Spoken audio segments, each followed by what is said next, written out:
Ukraine's deep strike campaigns are testing Russia's ability to defend its vast territory, with recent drone attacks reaching further than ever into the world's largest country, United 24 media outlet says. According to Al Jazeera on June the 19th, Ukraine is increasingly demonstrating that Russia's sheer geographic scale, once a historical advantage, is becoming a strategic vulnerability in the ongoing war. Stretching nearly 10,000 kilometers from west to east and spanning 17 million square kilometers, Russia encompasses over 11% of the Earth's landmass. But in today's war, this expanse creates logistical and defensive challenges, especially amid growing pressure from Ukraine's long-range drone operations. Lieutenant General Ihor Romanenko, former deputy chief of Ukraine's general staff, noted that Russia's size offers maximal capabilities for strikes, referring to it, ironically, as Ukrainian attacks reach deeper into Russian territory. From military leadership to civilian volunteers building drones in workshops, Ukraine continues to adapt, bypassing Soviet-era doctrines and asymmetric tactics. Ukrainian forces have launched repeated cross-border operations, securing positions in the Russian regions of Kursk and Bryansk. These incursions have forced Russia to divert tens of thousands of troops to domestic defense. Meanwhile, Ukraine's evolving drone capabilities have exposed gaps in Russia's air defense infrastructure, much of which was designed during the Cold War and remains stretched across large areas of western Russia. One of the most significant operations to date, Operation Spiderweb, was carried out by Ukraine's security service on June the 1st. The long-range drone strike targeted the Belaya Air Base in Irkutsk, nearly 4,000 kilometers from Ukraine's border. According to reports, the drones, possibly launched from Kazakhstan, damaged or destroyed strategic bombers. The same operation extended to the Amur region, over 7,000 kilometers east of Ukraine.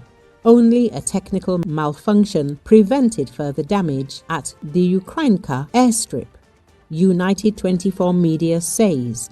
Military analysts have taken note. Mick Ryan, a retired Australian general and Lowy Institute fellow, described such operations as a warning that domestic military sites are now highly vulnerable to cost-effective and mobile threats that are difficult to detect or intercept. Now, Ukraine's drone campaigns routinely target military-industrial infrastructure in and around Moscow. Beyond the military, Ukraine has also focused on undermining Russia's economic infrastructure.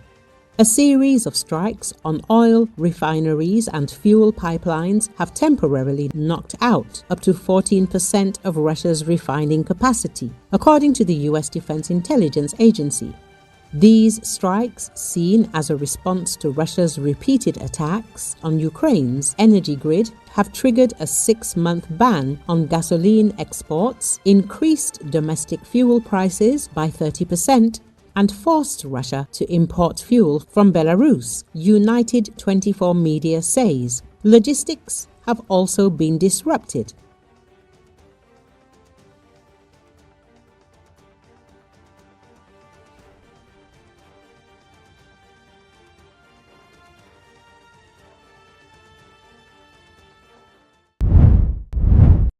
A fire erupted and cars were set ablaze following an Iranian attack in southern Israel on Friday. According to Associated Press earlier on Friday, the Israeli army said that sirens sounded in several areas across Israel following the identification of missiles launched from Iran towards Israel. The emergency services did not report any casualties but released video showing cars on fire and a big cloud of smoke rising near some buildings.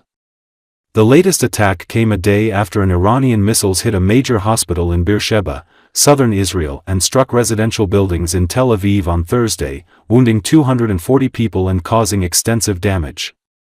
Israeli Defense Minister Israel Katz blamed Iran's supreme leader Ayatollah Ali Khamenei and said the military has been instructed and knows that in order to achieve all of its goals, this man absolutely should not continue to exist.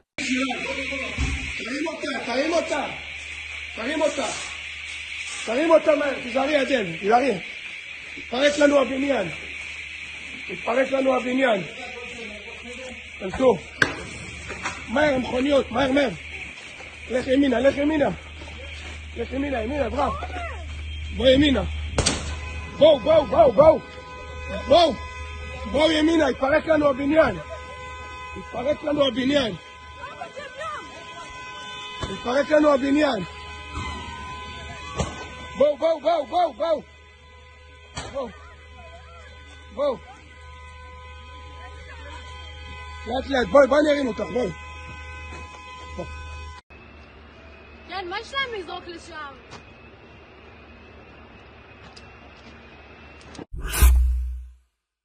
David Agami has been eager to leave Cyprus and get back to his wife and 6 children since his flight from the US was diverted when Israel and Iran began trading air attacks last week. On Thursday, he was among hundreds of other Israelis who found spots aboard the Israeli cruise ship Crown Iris, which embarked on the trip of about 270 kilometers to Israel. The ship docked in the port city of Limassol Wednesday morning after dropping off hundreds of Jewish émigrés from the US who were evacuated from Israel. There's nothing you can do, it's all in God's hands. If it's your time, it's your time. I think we'd prefer to be there than here definitely, said Agami, who is attempting to reach Bet Shemesh between Israel's port city of Ashdod and Jerusalem.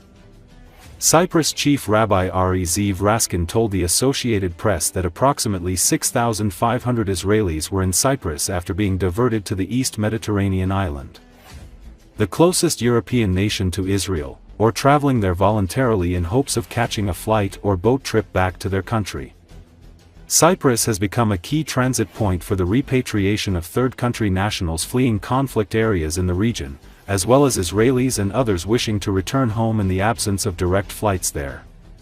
Like many other Israelis, Agami said a collective drive to assist their homeland's defense overrides any concerns about personal safety or security. If any other country, I don't think you'd have anyone, going. Everyone would be fleeing, Agami said. He described an Israeli corporate CEO he knows who left his company and returned to join the army. If we're not gonna fight for it, who is? It's a sentiment shared by Ben Fox, the pulmonary unit chief at the Shamir Medical Center, and his wife Liat Fox, an oculoplastic surgeon in central Israel. The couple wanted to get back to their 3 daughters in Modi'in Maccabim Reut, after attending separate medical conferences in Germany and Sweden. But they also were eager to help the defense effort as medical professionals. What's happening is very worrying. What's happening with the rocket fire, Ben Fox said.